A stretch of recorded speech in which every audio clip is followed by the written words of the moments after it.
At my wife's sister's engagement party, I thought I would feel excited, happy even. After all, this was a family celebration. Laughter, sparkling lights, the clinking of glasses, the scent of flowers and perfume mingling in the air. But as soon as I stepped inside, I sensed it.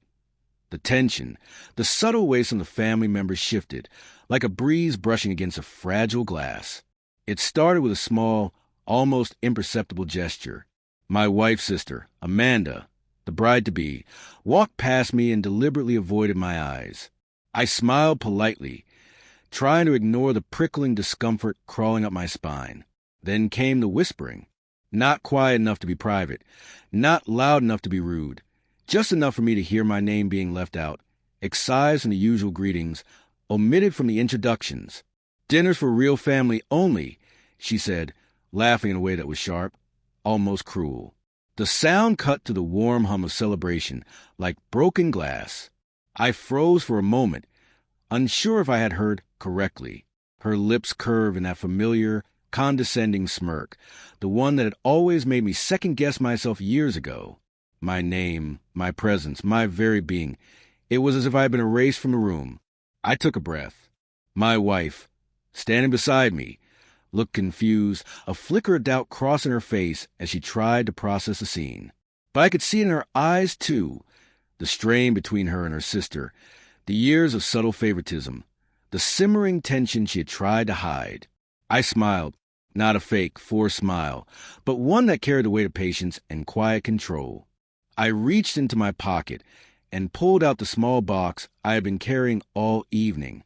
Inside was a ring, one I had bought not for Amanda, not for her family, not for any approval, but for the woman beside me. I placed it gently on the table in front of Amanda, letting the gesture speak louder than words ever could. The room went quiet. Conversations faltered mid-sentence. The music seemed to lose its rhythm. Amanda's smile faltered for a split second before she quickly masked it with laughter, as though she had expected this challenge and had no intention of letting it shake her. "Is that for me?" she asked, her voice dripping with a mixture of disbelief and amusement. I didn't answer. I just let her stare, her own arrogance crumbling like sand slipping through fingers. My wife, however, reached for my hand, gripping it tightly.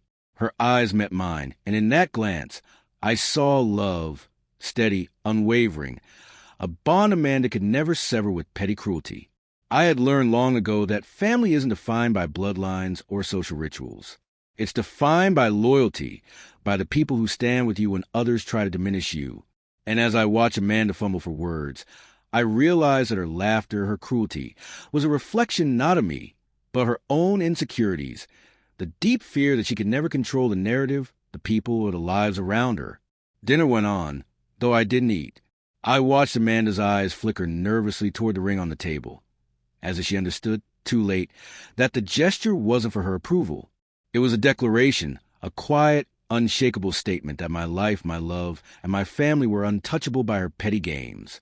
Later, when the formalities had ended and the music played softer tunes, my wife whispered to me, her voice low and full of warmth. "You handled that beautifully," she said, her hand brushing against mine. I can't believe she tried that. I smiled, feeling the tension ease, the power of restraint settling over the evening like a protective shield.